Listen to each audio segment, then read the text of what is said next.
Savais-tu qu'à l'intérieur d'un moteur d'avion, certaines pièces fonctionnent à des températures plus élevées que la lave d'un volcan, tout en tournant à des vitesses hallucinantes, et ce, pendant des heures, sans jamais fondre, sans jamais se briser. Et pourtant, quand on regarde un avion depuis le sol, on voit simplement un cylindre métallique accroché sous une aile. Rien ne laisse deviner que, là-dedans, se déroule l'un des environnements les plus extrêmes jamais maîtrisés par l'être humain. Aujourd'hui, on va répondre à une question que beaucoup de gens se posent. Pourquoi les turbines des avions ne fondent-elles pas, alors que la température dépasse les 1500 degrés? Et surtout, comment est-ce possible, sans magie, sans science-fiction? Pour bien comprendre, il faut d'abord entrer à l'intérieur du moteur. C'est une machine extrêmement complexe, pensée pour exploiter un principe très simple: l'action et la réaction. C'est une loi fondamentale de la physique, expliquée par Isaac Newton. Si tu expulses quelque chose violemment vers l'arrière, tu es propulsé vers l'avant. C'est exactement ce que fait un avion. L'air entre par l'avant du moteur pendant que l'avion avance. Cette entrée d'air n'est pas un simple trou. Elle est conçue pour canaliser l'air, le rendre stable, uniforme, parfaitement dirigé vers le cœur du moteur. L'air doit entrer calmement, sans turbulence excessive. Une fois à l'intérieur, l'air rencontre la première grande étape, le compresseur. Le compresseur est composé de plusieurs rangées d'aubes, ou d'hélices internes, qui tournent à très grande vitesse. Leur rôle est simple à expliquer, mais très difficile à réaliser. Elles pressent l'air. Elles réduisent son volume et augmentent sa pression. Plus l'air est comprimé, plus il sera efficace lorsqu'il sera mélangé au carburant. À ce stade, l'air est déjà très chaud, simplement à cause de la compression. L'air comprimé arrive ensuite dans la chambre de combustion. C'est ici que les choses deviennent sérieuses. Du carburant, généralement du kérosène, est injecté dans cet air sous pression. Une étincelle enflamme le mélange, créant une combustion continue, stable, contrôlée. Il ne s'agit pas d'une explosion comme dans un moteur de voiture, mais d'un feu permanent, maintenu avec une précision extrême. Et c'est là que la température explose littéralement. À la sortie de la chambre de combustion, les gaz peuvent dépasser les 1500 degrés Celsius. Pour comparer, la lave d'un volcan est généralement entre 700 et 1200 degrés. L'acier ordinaire commence à fondre vers 1370 degrés. Logiquement, tout ce qui se trouve après devrait fondre en quelques secondes. Et pourtant, juste après la chambre de combustion, se trouve l'un des éléments les plus critiques du moteur, la turbine. La turbine est composée d'aubes, parfois appelées pales ou hélices internes. Ces aubes sont frappées de plein fouet par les gaz brûlants issus de la combustion. Elles tournent à des dizaines de milliers de tours par minute et récupèrent l'énergie de ces gaz pour faire tourner l'arbre central du moteur. Cet arbre est relié au compresseur situé à l'avant. Autrement dit, la turbine alimente le compresseur. Le moteur s'auto-entretient. Plus il tourne, plus il aspire d'air, plus il brûle de carburant, plus il génère de puissance. Mais revenons à la question centrale. Comment ces aubes survivent-elles à un tel enfer thermique? La première réponse est simple. Elles ne sont pas faites de métal ordinaire. Les turbines d'avion sont fabriquées à partir de ce qu'on appelle des superalliages. Ce sont des mélanges de métaux spécialement conçus pour résister à des conditions extrêmes. Le plus utilisé est un alliage à base de nickel. Le nickel possède des propriétés très particulières. Il conserve sa résistance mécanique à des températures où la plupart des métaux deviennent mous ou se déforment. On y ajoute souvent d'autres éléments comme le cobalt, le titane ou le rhénium pour améliorer encore la solidité, la résistance à la chaleur et la longévité. Mais même avec ces matériaux, ce ne serait pas suffisant. Le vrai génie se cache dans la structure même de ces aubes. Beaucoup d'entre elles sont dites monocristallines.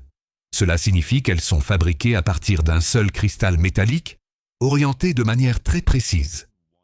Pourquoi est-ce si important? Parce que dans un métal classique, il existe des frontières entre les cristaux. Ces frontières sont des points faibles. Sous l'effet de la chaleur et de la pression, ce sont souvent elles qui cèdent en premier. En supprimant ces frontières, on élimine une grande partie des faiblesses internes.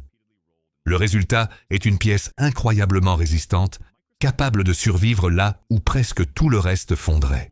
Mais même ce métal exceptionnel ne suffirait pas sans une autre astuce absolument incroyable. Les turbines d'avion sont refroidies. De l'intérieur. Oui, tu as bien entendu.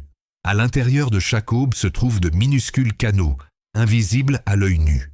De l'air relativement plus froid, prélevé directement depuis le compresseur, est envoyé à travers ces canaux. Cet air circule à l'intérieur même du métal, emportant une partie de la chaleur avant qu'elle ne puisse l'endommager.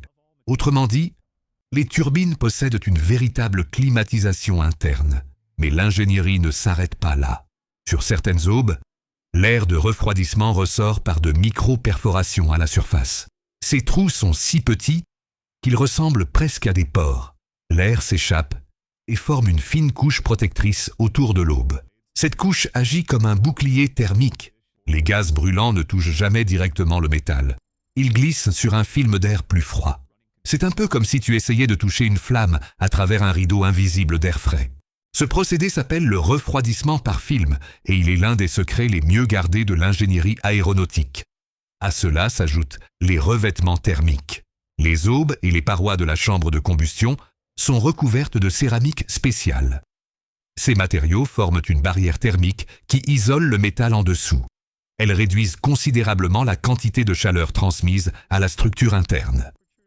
Grâce à ces revêtements, la surface extérieure peut être exposée à plus de 1500 degrés, tandis que le métal en dessous reste à une température bien plus basse, supportable.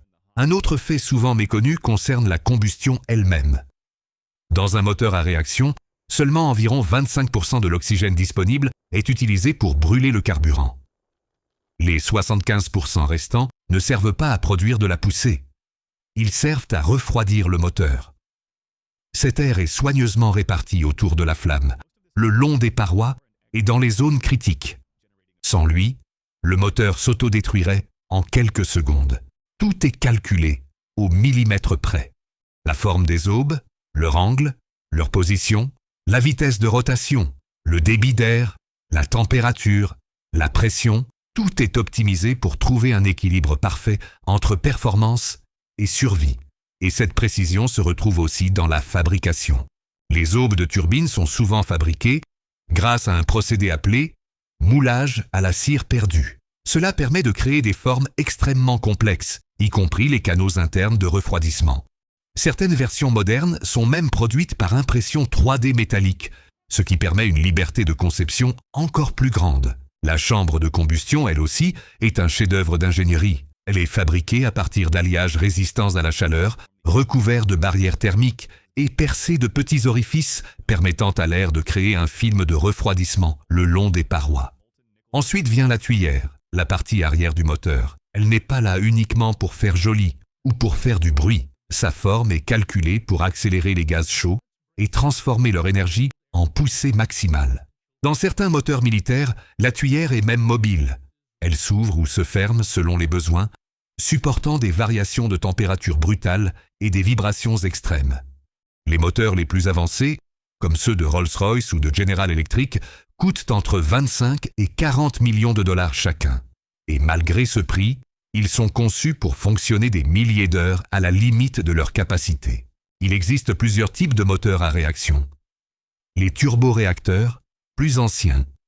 Les turbofans, les plus courants aujourd'hui, avec un grand ventilateur à l'avant. Les turbopropulseurs, qui entraînent une hélice. Les ramjets et scramjets, utilisés à très haute vitesse. Mais tous partagent le même défi. Survivre à une chaleur que presque aucun matériau naturel ne pourrait supporter. Et pourtant, ils le font. C'est une combinaison de science des matériaux, de refroidissement intelligent, de conception extrême et de décennies d'expérience accumulées par des ingénieurs obsédés par un seul objectif, maîtriser le feu. La prochaine fois que tu verras un avion décoller, que tu entendras ce rugissement impressionnant, souviens-toi que là-dedans, des pièces minuscules affrontent l'un des environnements les plus hostiles jamais créés par l'homme.